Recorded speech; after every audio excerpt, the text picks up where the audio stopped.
fantastic. And a testament to that is I just learned from Russell that literally the only tickets for the members of Chambers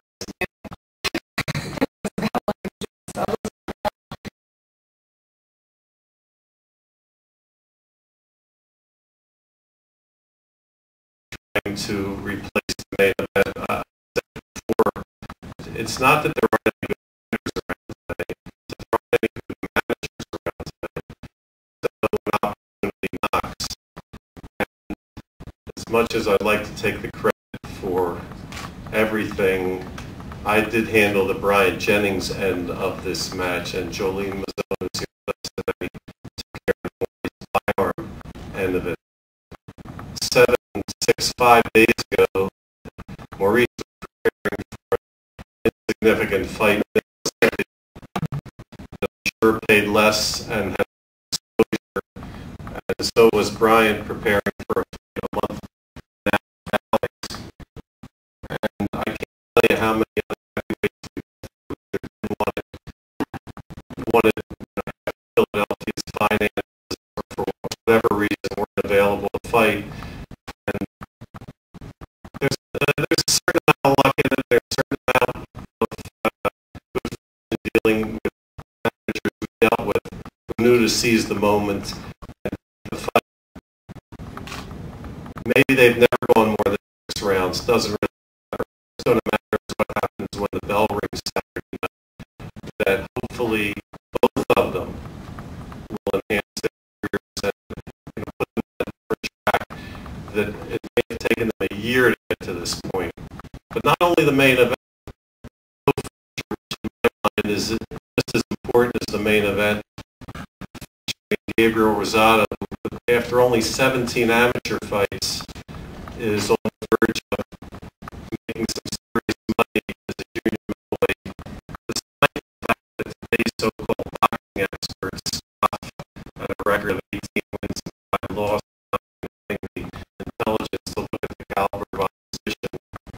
It's a big fight for him, just as it's a big fight for Jesus Soto Karass, who is probably like to shed his image as the policeman of then the welterweight division and now the junior middleweight division, and step it up and get himself back into the money. So, as the late Teddy Brenner always said, the finest matchmaker there ever was. Number 1, the styles. Number 2 is the fight important isn't going to lead anywhere. And number 3, when I buy a ticket to watch the fight, and I said in both cases Saturday night, the answer is yes. It's a good show. Jennings and Byarm may turn out to be a better fight than the original fight we had between Chambers and Bryant. Also got a lot of good fighters on the undercard. With us today is Ray Robinson, a promising southpaw from Philadelphia. He lost 2 fights. God forget him. But they were to guys like Sean Porter and Brad Solomon, both undefeated, both in the top 10. So Ray, if you'd like to come up and say a few words. He's fighting the quintessential journeyman, Doel Carrasquillo, who while his record is 16 wins and 18 losses, he knocked out Dennis Duglin, who just made a big hit on ESPN last week. So that's another reason that you just can't always go by the numbers, right?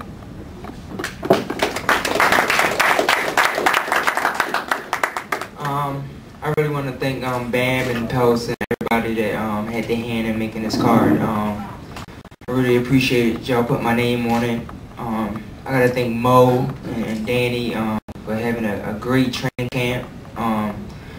We know he like to do the upsets and all that, so we got plans of A to Z. If he grow 2 more arms before the fight, we prepare for that too. So we basically just train hard for this fight, and can't wait for January 21st to show my talent. And every time y'all come out or hear about my fights, I always make sure I put on a good show. So without question, January 21st, it would be a good pack fight and good fight.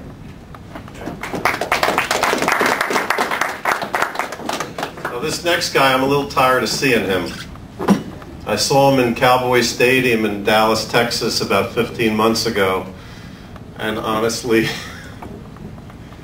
was on my way back to the dressing room, dejected, when they announced that Mike Jones had won a majority decision over Jesus Soto Karass. And regardless of what you've heard from anyone, I approached Joe Goosen that night before I even got back to Mike's dressing room, and I said, let's do it again. It was one of the rare cases where the winner calls out the loser. And they fought again, and Mike did better, and he won more convincingly, but it's never an easy fight with Jesus Soto Karass, and I don't expect anything different out of him Saturday night. So, Jesus, would you like to come up and say a few things? Frank Espinoza will...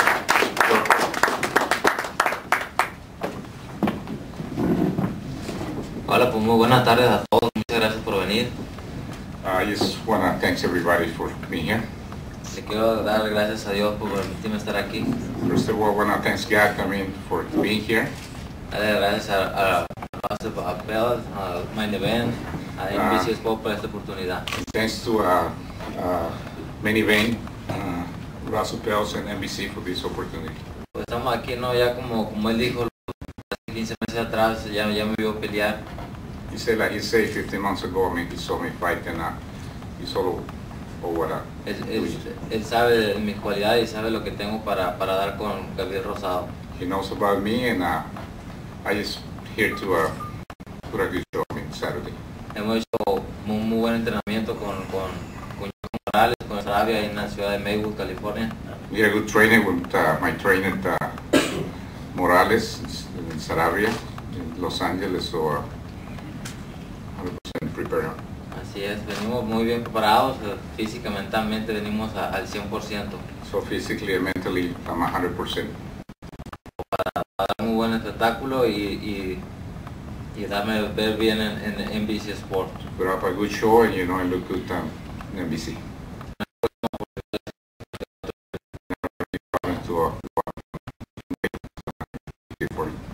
Vamos a dar buen espectáculo. It's going to give a good show Saturday.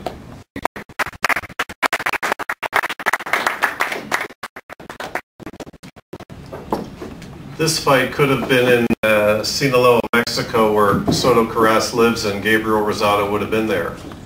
If we offer him a Russian fighter to fight in Kiev, he'll be there.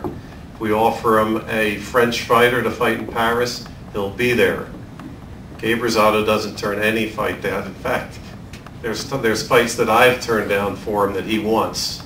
That's the kind of fighter he is. He's a warrior.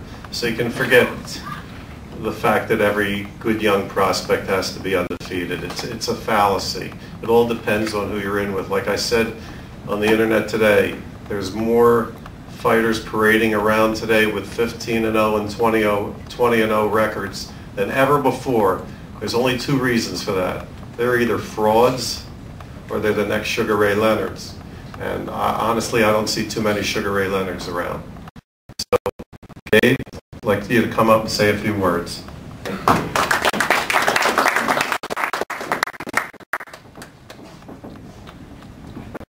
I'm excited for this fight. I'm excited for the opportunity. I can't wait. Me and my team, we had an excellent training camp. We add strength training to our training, and it's just amazing. I can't wait to showcase my skills and my talent. NBC is doing this show, and it's great for boxing. Soto Karass, I know what he brings to the table, and is going to bring the best out of me, because he's going to come to win, and I just can't wait. I love the challenge. I want to show the world. I want to make a statement. This is a statement fight for me. Like Russell said, my record 18-5, but I think the adversities that I went through early in my career has made me become a much better fighter. I can't wait to show the world and everyone in the hometown and what I'm all about. When they see me and the fight's over, they're going to say, yo, this kid's the next best thing. Trust me. And I can't wait to show that. And I want to thank the promoters and NBC and okay, yeah, and I want to thank Soto Karass for taking the fight as well. And I wish luck to all the fighters, and that God bless everyone. Can't wait.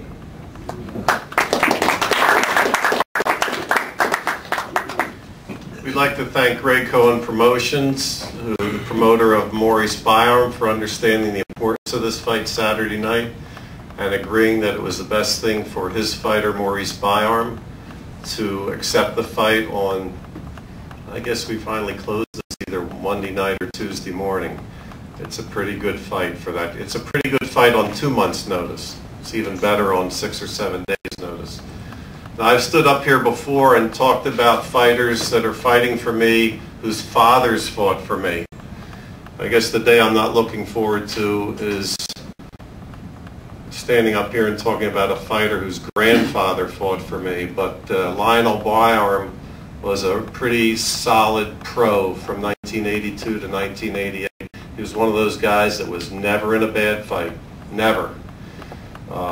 Everybody's writing about that he was Evander Holyfield's first victim in Madison Square Garden in 1984, the night all the Olympic stars turned pro. Actually, Lionel was that night.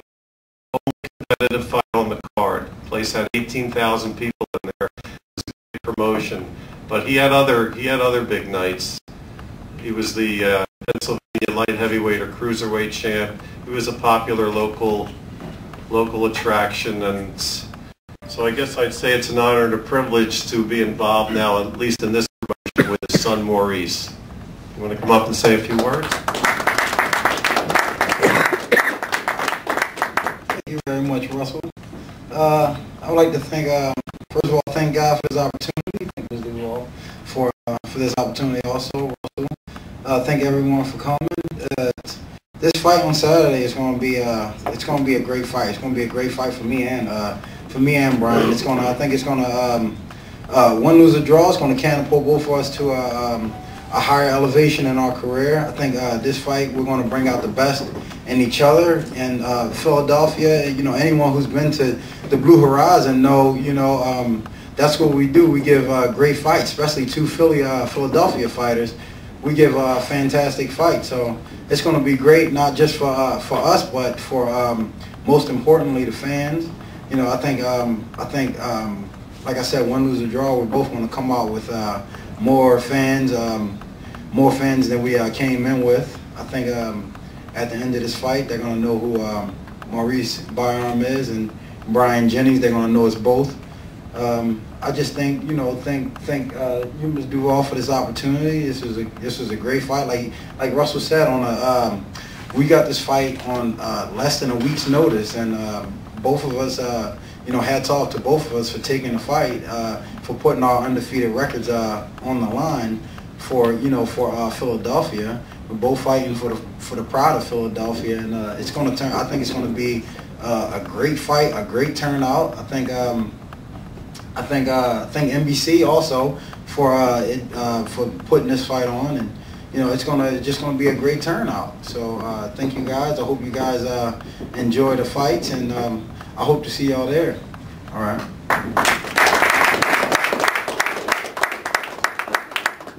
I'm not sure either fighter knows this yet, but yesterday, on Greg Serb's suggestion, the Pennsylvania commissioner, this fight now has been sanctioned for the Pennsylvania heavyweight title, and with it comes a nice belt. So as a little added incentive, the winner of this will be known as the Pennsylvania State Heavyweight Champion.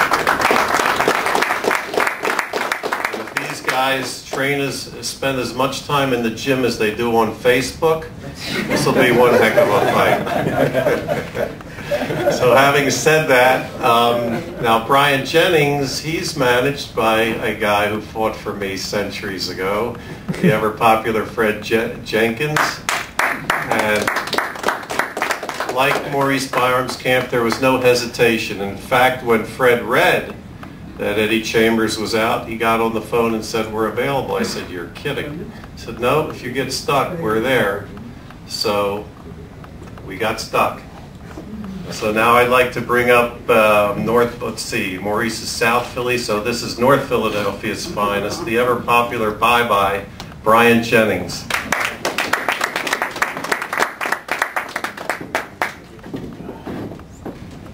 Good afternoon, everybody. First of all, I would like to thank Russell. I would like to thank Main Events I would like to thank myself, my camp, Fred Jenkins, NBC Sports, and everybody who's here today. Excuse me.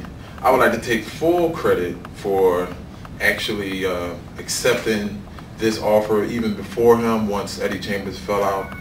And my Twitter's going on, I'm sorry. I am in the gym more than I am on Facebook and Twitter. But yeah, once I found out that Eddie, damn, I'm getting tweets. Once I found out that Eddie Chambers, actually had to pull himself out, due to an injury. I checked Liakovic, or however you pronounce his name. I checked him out. I knew I was ready, and I felt as though, like, look, I said, Fred, I want this. Fred said, you what? He said, you want this? I said, yo, I want it. I mean, this is the opportunity. I need this. This is what I'm in the gym for every single day. So, that's what I wanted, and I made the offer. And he called, got on the phone, talked to Russell. And then, whatever strings was pulled, and, it happened. I became the opponent. And they pulled Liakovic out because they were trying to, build a better card, which we all know now. But, and first they had a guy, Justin Jones.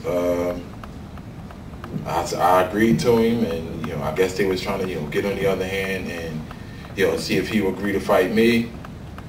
He didn't. So, and then they had another guy, I think it was Kelvin Price, and we contemplated over him. That didn't pull through. So I was calling it out. I was like, all right, forget it. I guess I just gotta wait till February 25th, which was my next scheduled fight. But then they said, well, wait, we got one more guy, and they mentioned Maurice, and I was like, Maurice? I know Maurice. It's like, hey, it's whatever, make it happen. Now, I'm actually glad I made this decision actually for boxing, more so myself, and just for the sport. Like, we don't really have what we used to have back in the days, like far as boxing. Like nowadays, people pick fights, they run, and you got these fabricated records, and you got these guys that's running around here calling themselves tough, big guys, and they're not really proving themselves. So I think this was an opportunity for both of us, to prove ourselves and to make it better for the sport of boxing, because we don't have it. We really don't have it. So like you said, win, lose, or draw, you're going to know who both of us are.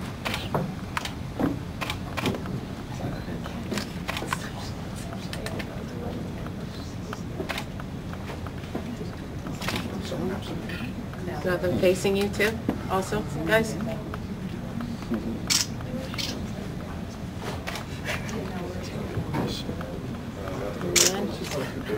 And I just face them, you too. Real face. Just face them. He ain't black neither.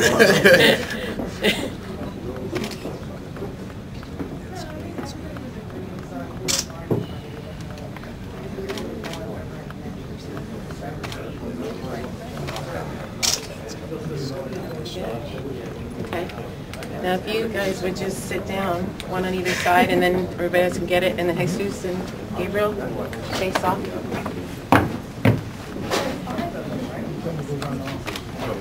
Yeah, have a seat. And then if they want to come and talk to you.